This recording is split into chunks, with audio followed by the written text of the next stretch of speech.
धारी जी की जय। ओम नमो भगवते वासुदेवाय।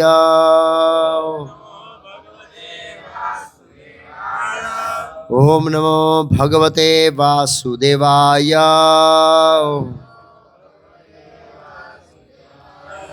ओम नमो भगवते वासुदेवाय।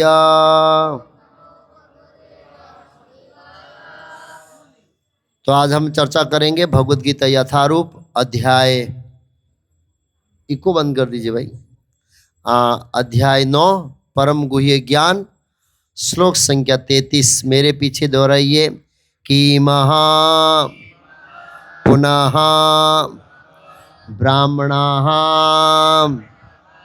पुण्याः भक्ताः राजऋषयः तथा अनित्यम असुखम लोकम इमं प्राप्य भजस्व माम।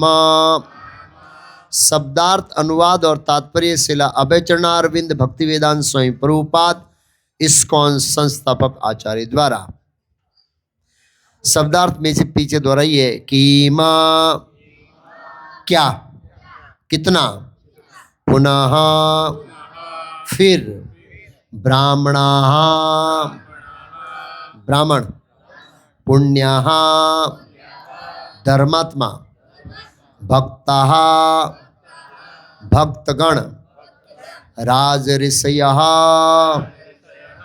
साधु राजा तथा भी अनित्यम नाशवान असुखम दुखमय लोकम लोक को इमं इस प्राप्य प्राप्त करके भजस्व माम मेरी प्रेमा भक्ति में लगाओ, मामा मेरी।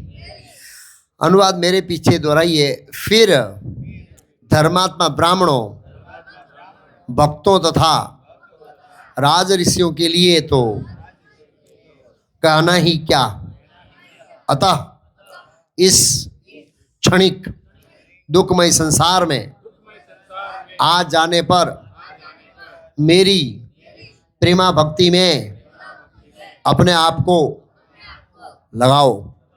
तात्पर्य, इस संसार में कई श्रेणियों के लोग हैं, तो भी ये संसार किसी के लिए भी सुखमय स्थान नहीं है। यहाँ स्पष्ट कहा गया है अनित्यम असुखम लोकम। ये जगत अनित्य तथा दुखमय है और किसी भी भले मनुष्य के रहने लायक नहीं है। भगवान इस संसार को क्षणिक तथा दुखमय घोषित करते हैं, किंतु कुछ दार्शनिक विशेष रूप से मायावादी कहते हैं कि ये मिथ्या है। किंतु भगवद गीता से हम जान सकते हैं कि संसार मिथ्या नहीं है, यह अनित्य है। अनित्य तथा मिथ्या में अंतर होता है। यह संसार अनित्य है, किंतु एक दूसरा संसार भी है जो नित्य है।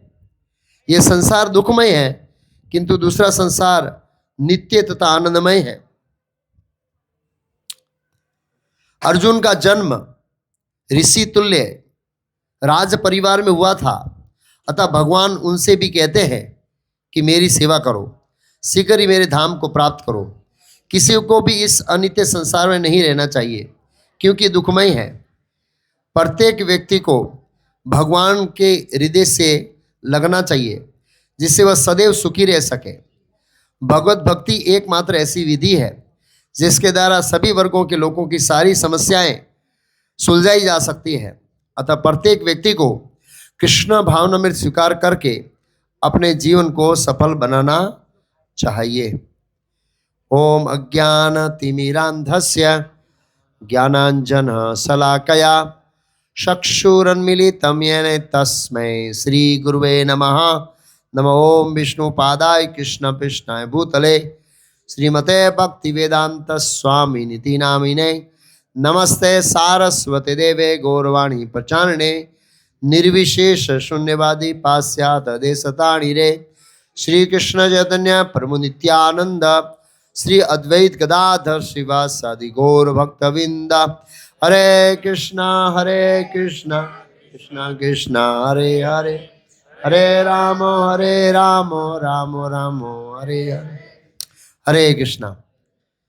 तो मेरी सबसे विनती है कि आधे घंटे के लिए सब शांति रखेंगे। इसे भी थोड़ा आवाज आ रहा है, थोड़ा शांति।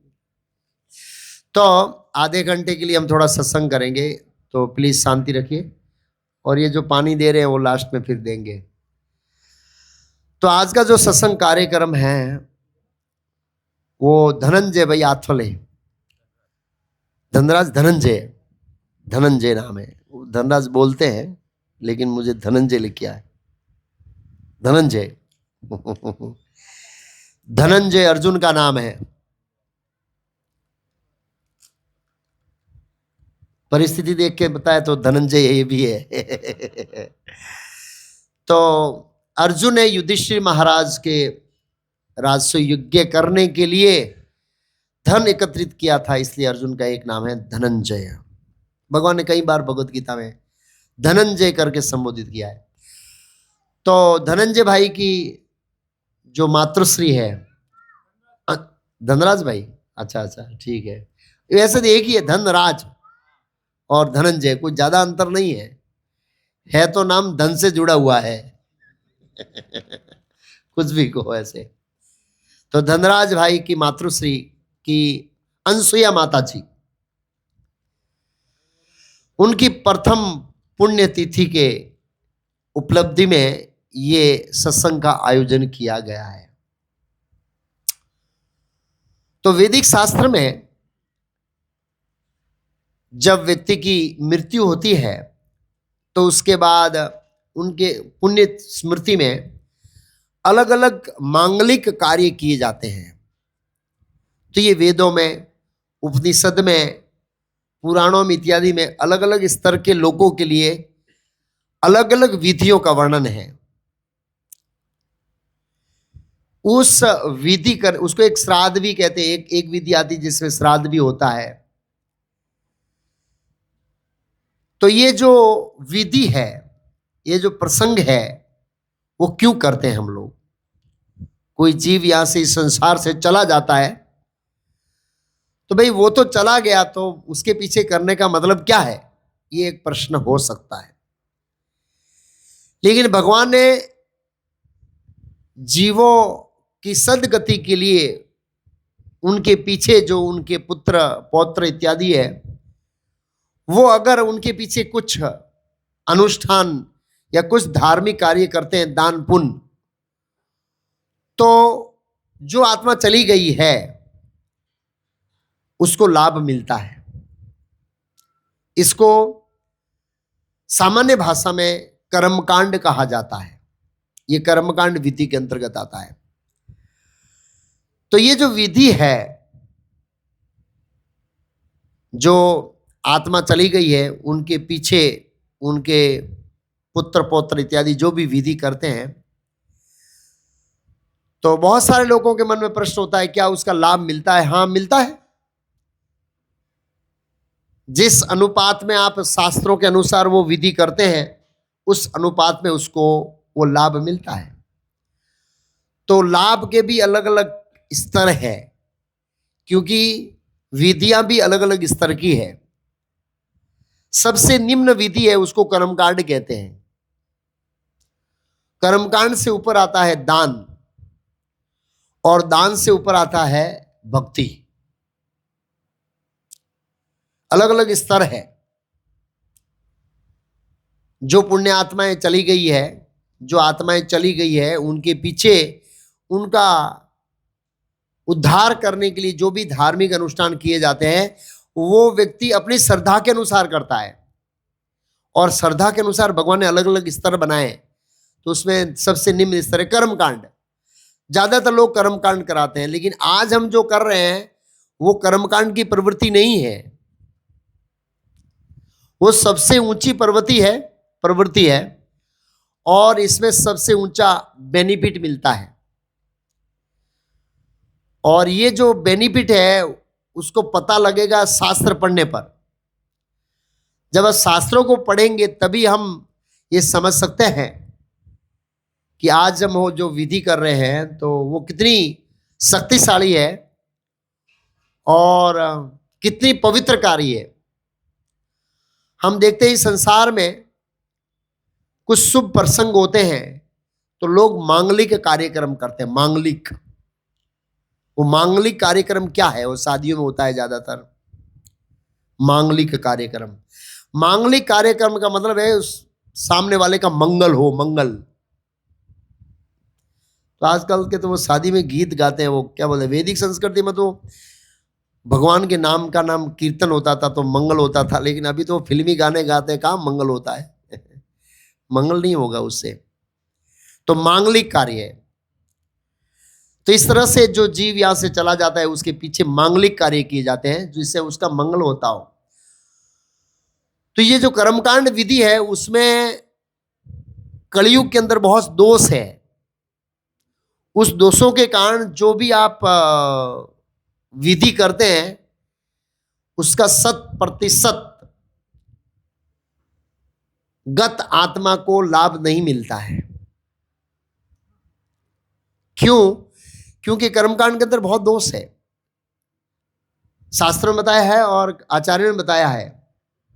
मंत्र उच्चारण में दोष है, शुद्ध घी जो हम हवा यज्ञ में डालते हैं कर्मकांड समय में जो यज्ञ करते हैं उसमें दोष रहता है। और खास करके जो करने वाला है वो स्वयं भी इतना पवित्र नहीं है जितना शास्त्रों का एक्सपेक्टेशन है। शास्त्रों का एक मापदंड है कि इस स्तर का व्यक्ति है, वो कर्मकांड करेगा तो फिर वो कर्मकांड सफल माना जाएगा। तो जो मापदंड है वो मापदंड के अंदर बहुत कमी है जिसकी चर्चा मैं ज्यादा डिटेल में नहीं करूंगा। इसलिए आचार्यों का कहना है कि जो कर्मकांड विधि है ये कलयुग के अंदर इतनी सफल पूर्वक नहीं मानी जाती। उसके ऊपर आते हैं दान देते हैं। वैदिक संस्कृति के अंदर आप देखिए जन्म के समय भी ब्राह्मणों को दान देते थे, विवाह के समय में, और इस तरह से कोई श्राद्ध इत्यादि होता है, इस पुण्य तिथि होती है, उस पर दान देते हैं। ये एक वैदिक कॉन्सेप्ट है दूसरा। लेकिन बहुत महत्वपूर्ण विषय है दान किसको देना चाहिए। भगवत गीता में भगवान ने बताया सतोगुणी दान, रजोगुणी दान और तमोगुणी दान और शुद्ध सतोगुणी दान। दान के भी 4 स्तर है, तमोगुणी, रजोगुणी, सतोगुणी और शुद्ध सतोगुणी। आपका धन किसके लिए उपयोग होता है उससे आपको उसका बेनिफिट मिलेगा। जैसे टैक्स सरकार को देने से 100% राहत मिलता है, 100%। दूसरे के देने से आपको वो टैक्स से राहत नहीं मिलेगा। ऐसे ही जो दान है शास्त्रों में बताया है, विष्णु और कृष्ण, राम, वराह, वामन इत्यादि जो विष्णु तत्व है, विष्णु तत्व के लिए दान खर्च होता है तो उसका हाईएस्ट रिटर्न मिलता है। वास्तव में कोई 9 गुणों से युक्त ब्राह्मण है, ब्राह्मण के कम से कम 9 गुण होना चाहिए। भगवत गीता के 18 में बताया, समा, दमा, तपा, शौचम, शांतिम, ज्ञानम, विज्ञानम, आस्तिकर्म, ब्रह्म कर्म स्वभावजम। ये ब्राह्मण के 9 गुण बताए। ये 9 गुणों से युक्त होने वाला जो ब्राह्मण है वो कलयुग में देखना मुश्किल है, ऐसे तो कठिन है। लेकिन उस ब्राह्मण को दान देते हैं तो जितना दान दिया है उतना रिटर्न मिलते हैं। लेकिन उससे ऊपर भी है, वैष्णव को दान देते हैं। जो वास्तव में वैष्णव है, वैष्णव सरनेम नहीं है, वैष्णव एक भक्त की श्रेणी है जिसमें वो विष्णु को परम सत्य मानकर भगवान की पूजा करता है या भगवान की सेवा में लगते हैं। कोई बोले भगवान तो कहाँ दान लेते हैं भाई सही बात है, भगवान दान नहीं लेते हैं, लेकिन भगवान के बिहाफ में जो भगवान के सेवक हैं वो लेते हैं और वो सेवक अपने लिए नहीं रखते हैं, बाकी भगवान की सेवा में लगाते हैं, तो उनको 100% बेनिफिट मिलेगा, 100% बेनिफिट मिलेगा। तो ऐसे ही तो दूसरा स्तर है ये पूर्वजों का मांगलिक काम करने का, दान देते हैं। इसलिए हम देखते हैं युधिष्ठिर महाराज ने परीक्षित महाराज के जन्म के अवसर पर खुले हृदय से ब्राह्मणों को दान दिया था। फिर उससे ऊपर जाते हैं, तीसरा एक स्तर और है जिसमें उससे भी ऊपर लाभ है, वो है भगवान के नाम का कीर्तन। ये भगवान के नाम का कीर्तन एक ऐसा विधि है जिसमें कोई दोष नहीं है, कोई दोष नहीं है। श्रीमद् भागवत में एक प्रसंग आता है 8वें स्कंद में। आपने सुना होगा कि भगवान वामन बलि महाराज के यज्ञ में नर्मदा नदी के उत्तर तट पर भृगु कच्छ में गए और उन्होंने दान लिया बलि महाराज से 3 डगला, और लेने के बाद बलि महाराज को बंदी बना लिया और उसके बाद बलि महाराज को सूतल लोक में भेजा। सूतल लोक में, नीचे जाइए आप, असुरों को लेके मैं आता हूं। भगवान उसी यज्ञ मंडप में बैठे, उसी यज्ञ मंडप में भगवान बैठे, और जो यज्ञ कराने वाले तो ब्राह्मण कौन थे पता है? बलि महाराज का ब्राह्मण कौन था? क्या बोलते ब्राह्मण को हम लोग? उसको यजमान नहीं बोलेंगे, पुरोहित। पुरोहित, पुरोहित कौन थे? शुक्राचार्य थे। भगवान वामन ने कहा यजमान चले गए, लेकिन यजमान के बियाप में मैं बैठा हूं, मेरी उपस्थिति में ये यज्ञ पूर्ण करो। यज्ञ अधूरा रहना चाहिए नहीं। शुक्राचार्य असुरों के गुरु है, देखिए, लेकिन ज्ञान बहुत है। उन्होंने कहा प्रभु वो जान गए विष्णु है, पहले ही बता दिया था, तेरा सबको ले लेंगे भाई, ये तो बटुक बन के विष्णु आए हैं। तो शुक्राचार्य ने कहा हे प्रभु, आपका नाम लेने मात्र से सभी दोष पूर्ण हो जाते हैं, सभी दोष मिट जाते हैं।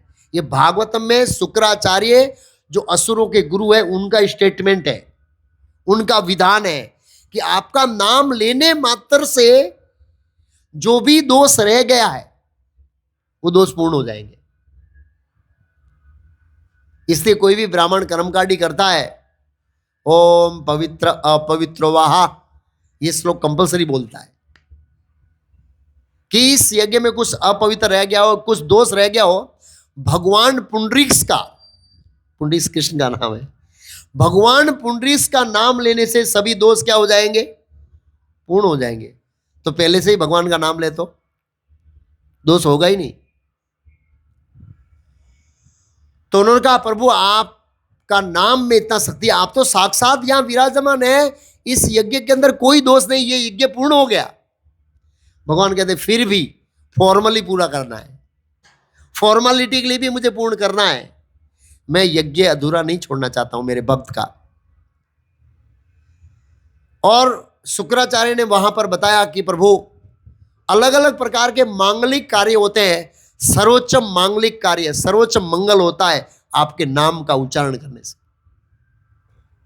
भगवान के नाम उच्चारण करने से सबसे ज्यादा पवित्रता फैलती है, सबसे ज्यादा बोलने और सुनने वालों का हृदय परिवर्तन होता है, सबसे ज्यादा बोलने और सुनने वालों को पुण्य मिलता है। और यह शास्त्रिक है। कलिसंत्र उपनिषद में कहा है इति षोडशकम नाम नाम कली कलमस नाशनम सर्व वेदेषु दर्शते न परोत्तर उपाय। ये ब्रह्मा जी बोलते हैं, इस जगत का सर्वोच्च जीव, सर्वोच्च व्यक्ति, इति षोडशकम नाम नाम कली कलमस नाशम, कलयुग में जो कलमस है, काम क्रोध मोह लोभ मत्सर इत्यादि, उन कलमसों का नाश करने वाला है ये 16 शब्दों वाला हरे कृष्णा कृष्णा कृष्णा हरे हरे, हरे राम राम राम हरे हरे। ये हरे कृष्ण महामंत्र है, ये इस्कॉन वालों का मंत्र नहीं है भाई। हर संप्रदाय का शास्त्र के अनुसार एक अपना मंत्र होता है। इसका मतलब ऐसा नहीं है कि खाली इस्कॉन वालों को ही लागू होता है और किसी को लागू ही नहीं होता, ऐसा नहीं है।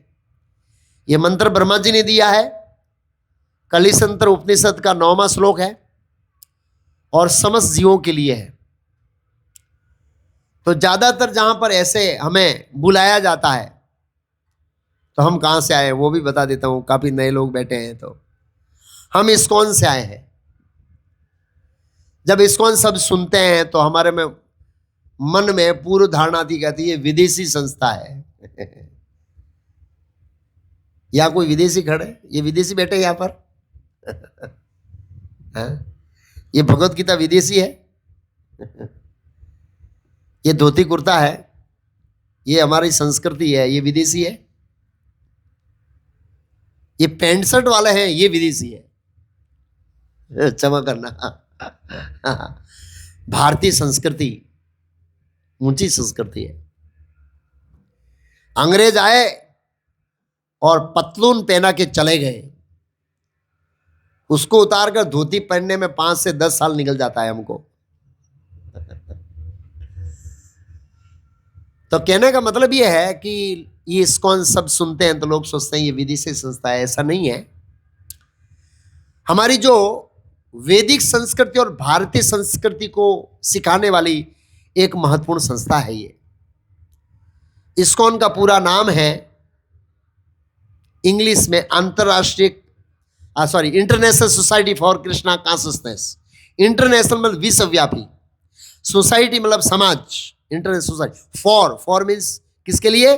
कृष्णा कॉन्शियसनेस, कृष्ण की चेतना का विकास करने के लिए संस्था है, जिसमें कृष्ण की चेतना का विकास होता है। जैसे पटेल समाज होता है, अग्रवाल समाज होता है, माहेश्वरी समाज होता है, मराठी समाज होता है, हर एक समाज होते हैं ना। तो ऐसे ही इस्कॉन है, ये कृष्ण के भक्तों का समाज है, लेकिन उसका एक एक अक्षर निकाल दिया क्योंकि लंबा लोग प्रोनाउंसिएशन नहीं कर सकते हैं। ISKCON ऐसे इस्कॉन लिख दिया तो लोग सोचते हैं ये विदेशी संस्था है। ज्ञान नहीं है, लोगों को ज्ञान नहीं है, अज्ञान है, इसलिए। बाकी ये संस्था है, इसका थोड़ा परिचय दे देता हूं। इस्कॉन के जो आराध्य देव है वो राधा कृष्ण है। कोई भी संप्रदाय में जाइए, उनके आराध्य देव राधा कृष्ण ही है। शिक्षापत्री पढ़िए, सज्जनानंद स्वामी ने प्रथम श्लोक में ही अपने आराध्य देव को नमस्कार करते हुए कहा है। पांडुरंग शास्त्री आठवले जी मराठी में भगवत गीता के ऊपर जोर देते हैं, कृष्ण के ऊपर जोर देते हैं। बहुत सारे संप्रदाय, चारों आचार्य, रामानुचार्य, वल्लभाचार्य, पुष्टिमार्ग संप्रदाय कृष्ण पर निर्भर है पूरा। तो ऐसे ही इस्कॉन के जो आराध्य देव है, जिसकी हम पूजा करते हैं, वो मेन है राधा कृष्ण। इस्कॉन के जो ग्रंथ है वो भगवत गीता और श्रीमद् भागवतम, महाभारत और रामायण, ये 4 प्रधान ग्रंथ है और ये हमारे वैदिक संस्कृति के ग्रंथ है। इस्कॉन का जो मंत्र है, हर एक संप्रदाय का अपना मंत्र होता है। इस्कॉन का जो मंत्र है ये हरे कृष्ण महामंत्र है और इसका वर्णन ब्रह्मा जी ने कलिसंत्र उपनिषद और 9वें और 10वें श्लोक में किया है। इस्कॉन का जो उद्देश्य है वो ये है कि संसार में जितने भी जीव है ये सब भगवान कृष्ण के अंश है, ऐसा भगवत गीता में लिखा है। ममे वांसो जीव लोके जीवभूत सनातनः मनसष्टानि इंद्रियाणि प्रकृति स्थानी कर्चति। कर्चति में संघर्ष कर रहे हैं हम लोग। इस संसार में हम संघर्ष कर रहे हैं। क्यों संघर्ष कर रहे हैं?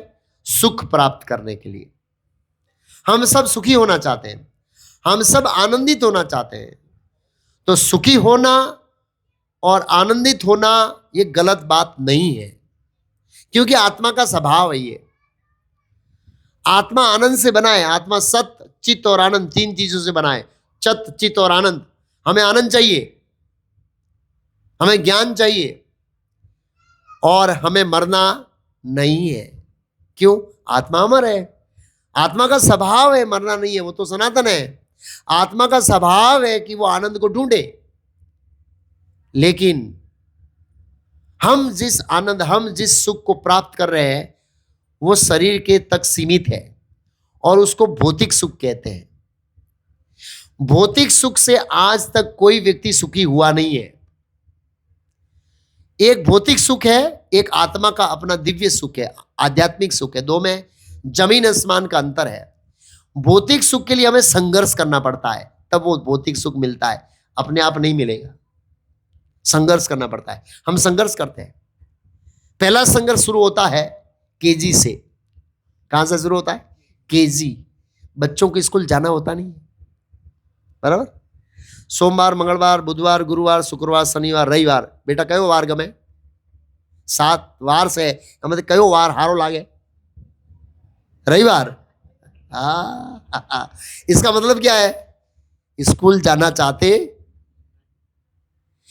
ये पढ़ाई करना ये अननेचुरल है आत्मा के लिए, ये हमारा आत्मा की एक्टिविटी नहीं है।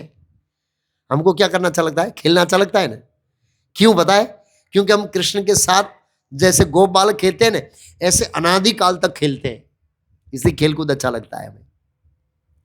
और क्या अच्छा लगता है बताए? खाना।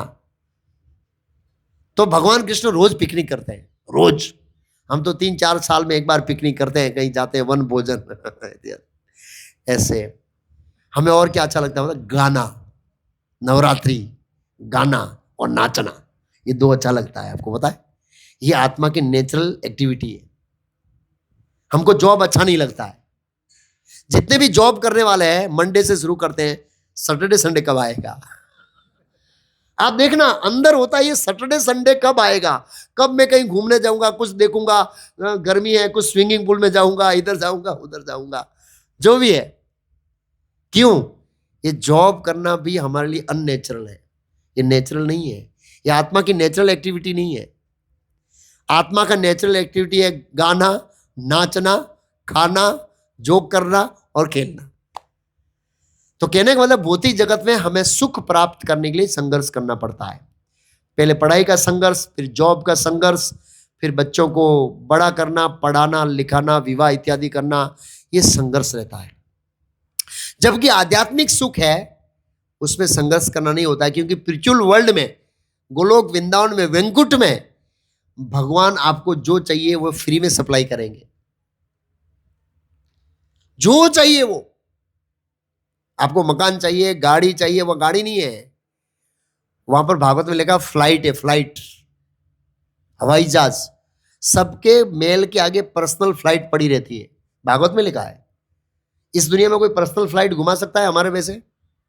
नहीं घुमा सकता है। वैकुंठ में हमारे पास, सबके पास पर्सनल फ्लाइट है। और किसकी बनी हुई पता है किसी को? सोने की बनी हुई है, भागवत में लिखा। और उस सोने के अंदर हीरे मोती रत्न जड़े हुए हैं। तीसरा, उसको ड्राइवर नहीं चाहिए, क्योंकि ड्राइवर का तो, पायलट का पगार तो पोसाएगा नहीं हमको बराबर ना?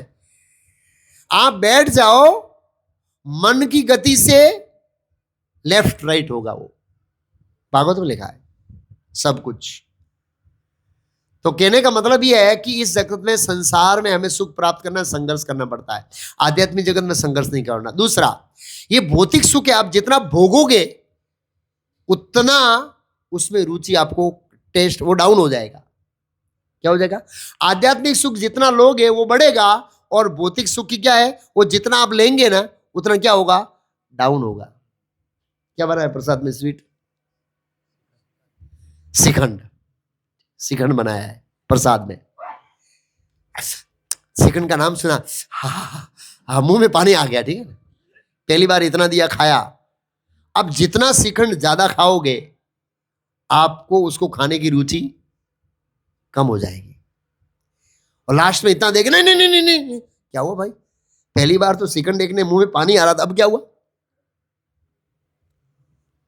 पेट में जगह नहीं है, खाने की इच्छा है, पेट में जगह नहीं है। नवरात्रि में नाचना है, शरीर साथ नहीं दे रहा है, गाना है, गला काम नहीं कर रहा है। आप समझे ना मेरा पॉइंट? शरीर और इच्छा के बीच में द्वंद्व शुरू हो जाता है। किसके बीच में? ये शरीर है, इसकी कैपेसिटी नहीं होती है, और इच्छाओं की कैपेसिटी है। और इसके बीच में द्वंद होता है तो हमें फ्रस्ट्रेशन आता है, फ्रस्ट्रेशन। एक व्यक्ति मिला मुझे, मैं एक बार बहुत बड़ी शादी में गया था, तो ऐसा ही हमारे साथ जो एक जोकर जैसा व्यक्ति था, बहुत करोड़पति व्यक्ति की शादी थी, मुझे फोटो देने के लिए बुलाया था, ऐसे आशीर्वाद के लिए मैं गया था। अहमदाबाद में वो पीछे 5 किलोमीटर के अंदर वो एरिया था पूरा शादी का। बैंक्वेट हॉल नहीं है, बैंक्वेट हॉल तो छोटा होता है, पार्टी प्लॉट 5 किलोमीटर। उसमें 1 किलोमीटर में तो खाली खाने का था, 100 प्रकार के जूस, 100 प्रकार के सलाद, 100 प्रकार के फ्रूट, 100 प्रकार, हर सब 100 प्रकार के, विदेश से लाओ कहीं से लाओ, सब चीज 100 प्रकार के होने, आइसक्रीम 100 प्रकार का।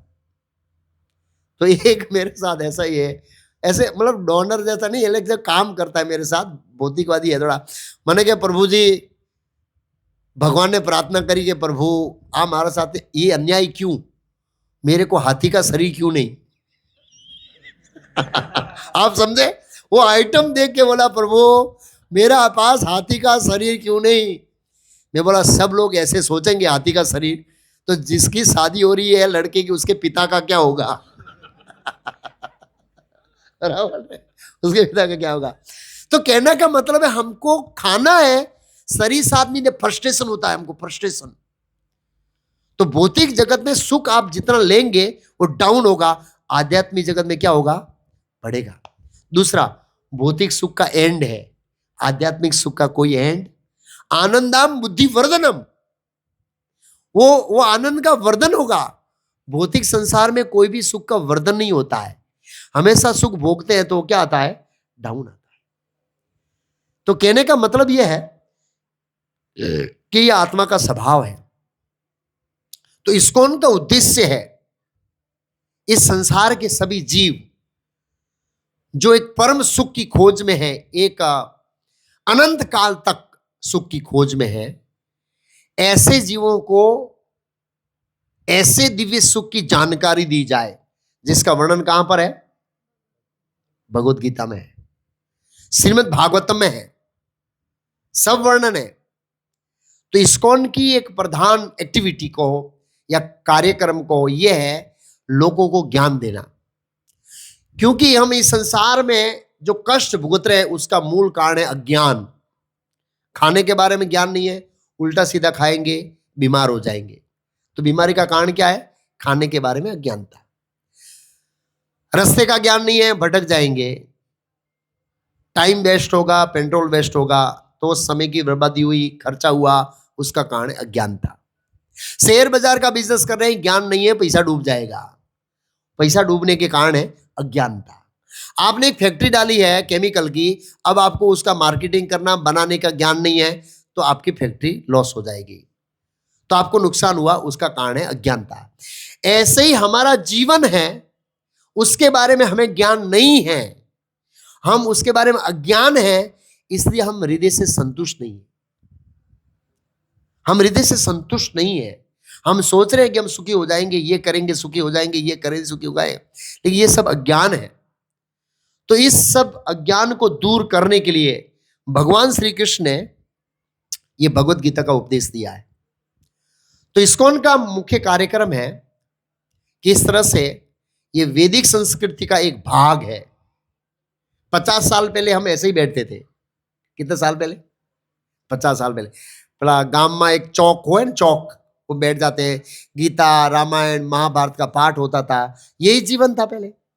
अब टीवी आ गया, मोबाइल आ गया, सब घर में चले, घर में नहीं, पत्नी अपने रूम में मोबाइल चला रही है, बच्चे अपने रूम में मोबाइल चला रहे हैं, दादा और दादी अपने रूम में मोबाइल चला रहे हैं। पूरे वर्ल्ड से कनेक्टिंग है लेकिन घर से कनेक्टिंग नहीं है, आर्टिफिशियल हो गई है लाइफ। मैंने देखा है कई बार, पति कहीं जाता है, पत्नी पीछे है तो मोबाइल चालू है, वो बैठी उसके पीछे है लेकिन कॉन्शसनेस, चेतना उसकी कहीं दूसरे से जुड़ी, जो भी जो देख रही है, एग्जाम्पल देखा जाता है। और खास करके बच्चों का भविष्य बहुत खराब हो रहा है इससे, मोबाइल से। तो अगर हम इन बच्चों का भविष्य बचाना चाहते हैं तो हमें अपने जीवन में आचरण में लाना पड़ेगा। हम अपने जीवन में आचरण में लाएंगे तो बच्चे हमको देख के सीखेंगे। बच्चों के पास अच्छी खासी बुद्धि है, वो याद रखना। बच्चे हम क्या करते हैं वो देखते हैं, हम क्या बोलते वो नहीं देखते। एक बार एक पैसा मांगने के लिए आया और देखा कांच में से कि ये मांगने वाला आया, बेटे को बोला जा बोल दे पिताजी घर में नहीं है। बच्चा महा उस्ताद था, उसने कहा पिताजी बोल रहे हैं कि पिताजी घर में नहीं है। उसको पता लग गया पिताजी झूठ बोल रहे हैं, इसका मतलब मुझे झूठ सिखा रहे हैं। बच्चे लोग है ना बड़े शार्प माइंड के होते हैं, वो समझ लेते हैं। एक बार मैं सूरत में था, ये बच्ची खड़ी हुई, इतनी छोटी बच्ची थी एक, तो बताया था कि रजोगुणी आहार में, वो रजोगुणी आहार में मिर्ची बताया था मैंने, मिर्ची का फोटो, बहुत सारी मिर्ची, लाल मिर्ची के फोटो थे वो। और हमको प्रसाद लेने के लिए किसी के घर में बुलाया था, उसी घर में वो परिवार भी आया था जो बच्ची वाला था। और मैं प्रसाद लेने बैठा और वो कड़ी में पहले लाल मर्चू नाखे ना, तो लाल मर्चू तो प्रभु जी आपने तो उस दिन बताया था ये तो रजोगुण है, आप क्यों खा रहे हैं? बाप रे बाप, मेरे को मिर्ची साइड में निकाल के रख देना पड़ा। बच्चों का माइंड बहुत शार्प होता है, वो देख लेते हैं कि मेरे माता पिता कुत्तों की तरह झगड़ रहे हैं, फिर बच्चों को रिस्पेक्ट नहीं रहेगा। रियली बच्चों के सामने बिल्कुल नहीं झगड़ना चाहिए। बच्चे स्कूल जाए फिर खूब बॉक्सिंग करो, कोई प्रॉब्लम नहीं है, लेकिन जब तक बच्चे घर में हैं, अगर आप उनसे आदर लेना चाहते हैं, उनसे सम्मान चाहते हैं, उनका भविष्य अच्छा चाहते हैं, तो झगड़िए मत। रियली बहुत असर करता है, बहुत असर करता है बच्चों पे। तो हमारा भविष्य ये बच्चे हैं, अगर हम ये बचाना चाहते हैं तो हमें इनको धर्म के मार्ग पे ले जाना पड़ेगा। क्योंकि मॉडर्न एजुकेशन, मॉडर्न इन्वायरमेंट, जो वातावरण है इतना खराब हो रहा है दिन प्रतिदिन, और बच्चों का भविष्य डूब रहा है, और हम दुखी होते हैं, बाद में दुखी होते हैं। देखो एक जीव की प्रवृत्ति होगी है, आप अच्छे कार्य में नहीं लगाएंगे तो बुरे कार्य में लगेगा, ये तो स्वाभाविक है। अब हमें सोचना है हमें कहाँ लगाना है। तो इस्कॉन का ये जो प्रधान उद्देश्य है ये है कि लोगों को आध्यात्मिक जीवन, मनुष्य जीवन का जो उद्देश्य है परम सुख प्राप्त करना, उसके बारे में ज्ञान देना। इसके लिए हम अलग अलग प्रवृत्ति करते हैं, सिस्टमेटिक कोर्सेज करते हैं, और ऐसे सत्संग होते हैं हमारे अलग अलग एरिया में, सोसाइटी में। मंदिर में हर शुक्रवार को सत्संग होता है जहाँ पर भगवत गीता भागवतम पर सिस्टमेटिक कोर्सेज होते हैं। धनराज भाई वहीं से जुड़े हैं, वहीं से उनका जीवन परिवर्तन हुआ है। ऐसे तो कई बार लोग सोचते हैं कि हम भक्ति करने से हमको साधु बाबा बना देंगे, तो यहाँ पर दो ही बाबा है, तीन बाबा है खाली बाकी सब धोती कुर्ते वाले ग्रस्त है। ये आपके जैसे सब, कोई प्रोफेसर है, कोई लेक्चरर है, कोई इंडस्ट्रियलिस्ट है, कोई बिजनेसमैन है, कोई जॉब करने वाले, ऐसे सब है। ऐसा नहीं है। जिन्होंने विवाह नहीं किया है, जिनको आध्यात्मिक जीवन में रुचि है, जो इसको गंभीरता से लेना चाहते हैं, वही साधु बनते हैं। बाकी उसके स्वभाव के अनुसार वो गृहस्थ आश्रम में जाते हैं। ये हमारे इस्कॉन का सिस्टम है। भगवान ने सिस्टम बनाया, ब्रह्मचारी, गृहस्थ, वानप्रस्थ, संन्यास, और वो उसके लक्षणों को देखकर उसको बनाया जाता है, नहीं कि मनस्वी रूप से वो बनता है ऐसे। तो ऐसा नहीं है। भगवान ने भगवत गीता अर्जुन को उपदेश दिया, वो साधु नहीं था। एक दृष्टिकोण से साधु था, लेकिन वो त्यागी और सन्यासी नहीं था, वो तो गृहस्थ था। तो भगवत गीता ऐसा नहीं है कि खाली साधु सन्यासी के लिए, ये सबके लिए है, जीव मात्र के लिए। तो इसलिए आज हमने ये प्रोग्राम रखा है। तो ये जो हरे कृष्ण महामंत्र है, कलयुग का युग धर्म है। कीर्ते धयाय तो विष्णु, भागवतम के 12वें स्कंद के 5वें अध्याय का ये श्लोक है। कीर्ते धयाय तो विष्णु तेतायाम यजते मुखो द्वापरे परिचयाम तद, क्या नाम, सॉरी कीर्ते ध्येयाय तो विष्णु तेतायाम यजते मुखो द्वापरे परिचयम कलो तद हरि कीर्तनाद, तद कलो हरि कीर्तनाद। कलयुग में हरि कीर्तन है, क्योंकि त्रेता युग में ध्यान था, हम ध्यान नहीं कर सकते हैं, डिस्टर्बेंस बहुत है, उसके लिए बहुत विधि विधान है। त्रेता युग में यज्ञ करना, तो उसका भी खर्चा बहुत होता है। और मैंने बताया वो कर्मकांड के अंदर दोष बहुत है, प्रोनाउंसिएशन सही नहीं रहता है, सामग्री शुद्ध नहीं मिलती है, समय नहीं होता है, वो दोष रहता है।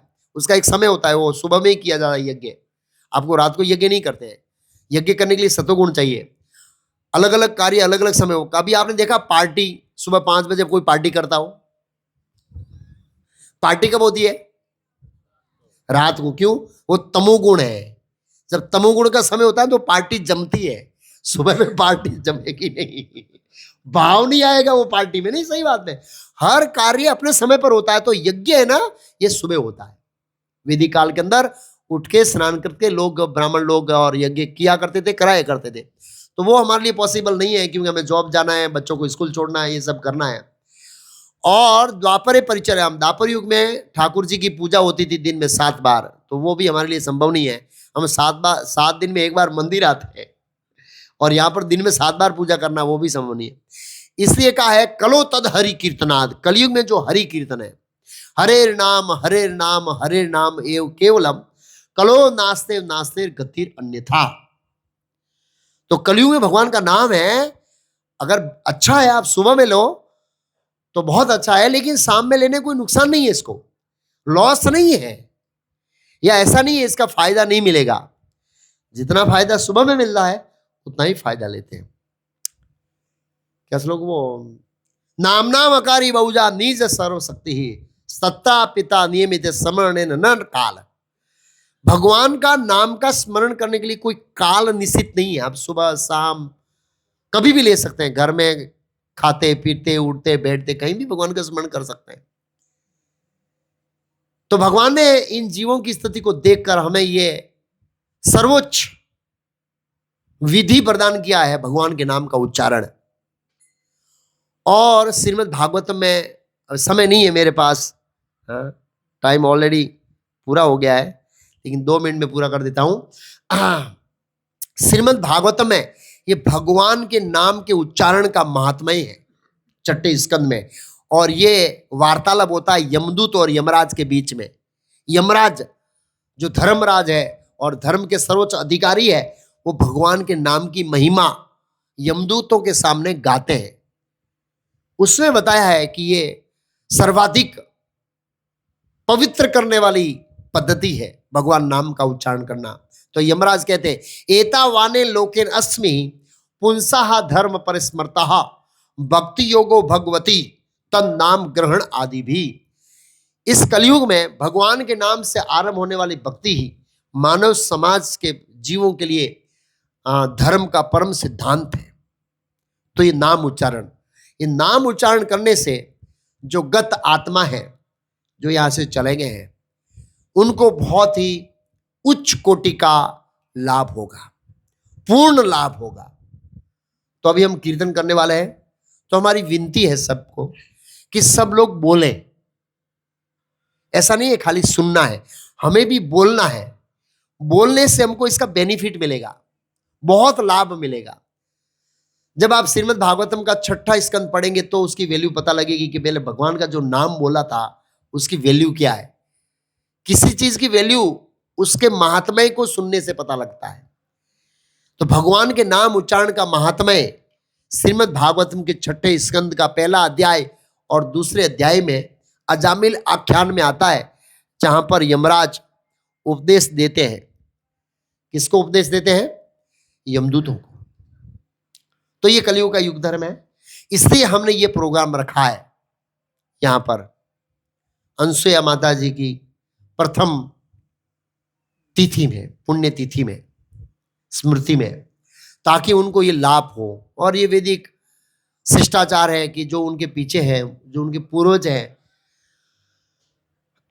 उनका कर्तव्य है गत आत्मा के पीछे कुछ ऐसे धार्मिक अनुष्ठान करें। तो ये सर्वोच्च धार्मिक अनुष्ठान है भगवान के नाम का उच्चारण करना, और इसमें कोई दोष नहीं है, कोई दोष नहीं है। इसको लाभ ही लाभ है। भगवद गीता में कहा नेहा अभुकमिनाशोस्ति प्रत्यवायो न वितेस्व अल्पस्य धर्मस्य त्रातो महतो भयात। अल्प मात्रा में आपने धर्म का पालन किया है, त्रातो महतो भयात, आपको महान भय से तार दिया जाएगा। भगवद गीता 2 अध्याय श्लोक संख्या 40। ये बेनिफिट है। तो प्लीज सब लोग हरे कृष्ण महामंत्र का उच्चारण करेंगे, 5-7 मिनट कीर्तन करेंगे बरा। और कीर्तन के बाद सबके लिए प्रसाद है। प्रसाद का मतलब ऐसे नहीं है कि एक गिलास में कुछ चरणामृत दे दिया लेके जाना है। ऐसा होता है ना, मंदिर में जाते हैं प्रसाद लेने जाओ तो वो एक चरणामृत देता है। प्रसाद का मतलब फुल प्लेट प्रसाद है, फुल प्लेट। तो सबको प्रसाद लेना है